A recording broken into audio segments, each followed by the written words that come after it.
Puji Tuhan buat kasihnya Tuhan yang begitu luar biasa kepada kita semua, saudaraku.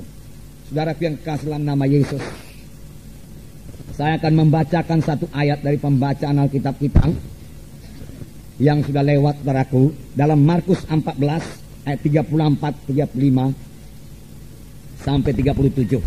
Markus 14 ayat 34. Hatiku, lalu katanya kepada mereka, hatiku sangat sedih, seperti mau mati rasanya. Tinggallah di sini dan berjaga-jagalah. Ia maju sedikit, merebahkan diri ke tanah dan berdoa, supaya sekiranya mungkin saat itu lalu daripadanya.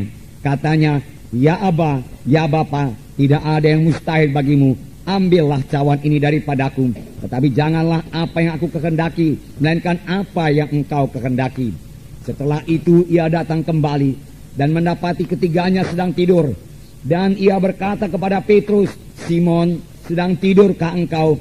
Tidakkah engkau sanggup berjaga-jaga 1 jam?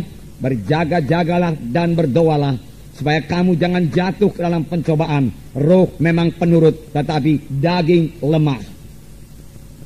Sekali lagi dalam ayat 37. Setelah itu ia datang kembali dan mendapati ketiganya sedang tidur. Dan ia berkata kepada Petrus, Simon, sedang tidurkah engkau? Tidakkah engkau sanggup berjaga-jaga 1 jam? Berjaga-jagalah dan berdoalah, supaya kamu jangan jatuh ke dalam pencobaan. Roh memang penurut, tetapi daging lemah. Tuhan Yesus sendiri mengatakannya kepada murid-murid, tidak sanggupkah kamu berjaga-jaga 1 jam dengan aku? Karena banyak pencobaan, saudaraku. Saya yakin, saudaraku, 1 jam adalah waktu minimum bagi setiap anak-anak Tuhan yang mau menang dalam hidup rohaninya. 1 jam merupakan waktu minimum untuk berdoa tiap-tiap hari, saudaraku. Dengan berdoa 1 jam per hari kita akan disegarkan. Dengan berdoa 1 jam per hari kita akan menang atas dosa. Dengan berdoa 1 jam per hari kita menang atas setan dan iblis. Karena pada waktu berdoa itulah kita dikuatkan, saudaraku. Dan dengan berdoa 1 jam pertumbuhan rohani kita akan baik. Dan kita bisa sampai kepada kehendak Tuhan, saudaraku. Saya sangat bersyukur kepada Tuhan. Mulai daripada hari pertama, saudaraku, saya diselamatkan, saudaraku. Saya diajari berdoa 1 jam per hari. Di gereja kami itu, saudaraku, pada waktu itu, doa di gereja saja, saudaraku, lebih 1 jam. Kadang-kadang 2 jam. Dan sudah itu kami disuruh lagi di rumah berdoa minimum 1 jam per hari. Karena katanya kalau tidak berdoa 1 jam per hari, setan akan mengalahkan engkau. Karena takutnya pula saya kepada setan, saudaraku. Dan pada waktu itu belum begitu mengerti mengenai mengusir setan. Dalam nama Yesus, saya pun, saudaraku, berpala-pala sekali untuk bisa berdoa 1 jam per hari. Dan kerap kali, saudaraku, saya berhasil, saudaraku, berdoa 1 jam per hari. Dan sekarang itu sudah menjadi satu kebiasaan. Dan membawa berkat, saudaraku, untuk berdoa 1 jam per hari. Bahkan sekarang ini, saudaraku, setelah kami berumah tangga, kami juga berdoa 1 jam per hari. Kalau kami berdoa bersama-sama, saudaraku, tentunya, saudaraku, kemenangan, sukacita, saudaraku, kami terima sebagai hasil daripada doa 1 jam per hari itu, saudaraku. Tuhan Yesus, seperti kita baca tadi, mengatakan hal ini di Taman Getsemani. Tidak sanggupkah kamu berdoa 1 jam dan berjaga-jaga dengan aku? Berjaga-jaga dan berdoalah, supaya kamu jangan jatuh ke dalam pencobaan. Tubuh memang lemah, tapi roh itu yang kuat, dia katakan, saudaraku. Saudaraku yang kasih dalam nama Yesus, pada waktu Tuhan mengatakan demikian ini, dia memang dalam pergumulan yang amat sangat. Pada waktu itu Tuhan Yesus, saudaraku, diserang oleh semua kekuatan iblis. Semua kekuatan neraka, saudaraku, dipusatkan kepada Yesus untuk mengalahkan Tuhan Yesus. Karena pada waktu itulah Tuhan Yesus, saudaraku, mengambil keputusan untuk menanggung dosa manusia ini.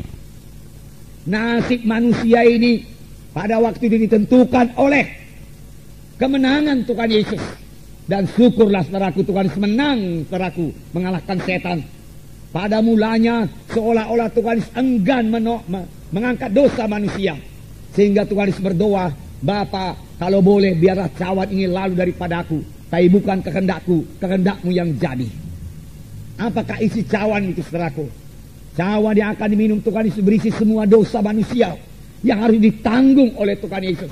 Semua manusia sudah berdosa, saudaraku. Dan kalau manusia itu mau diselamatkan, harus ada seseorang yang tidak berdosa, yang menanggung dosa manusia itu. Harus ada substitusinya, saudaraku, supaya manusia itu bisa bebas dari dosa. Yesus juru selamat, saudaraku. Dia mau menjadi ganti kita. Dia dihukum karena dosa kita supaya kita jangan dihukum, saudaraku. Inilah jalan keselamatan.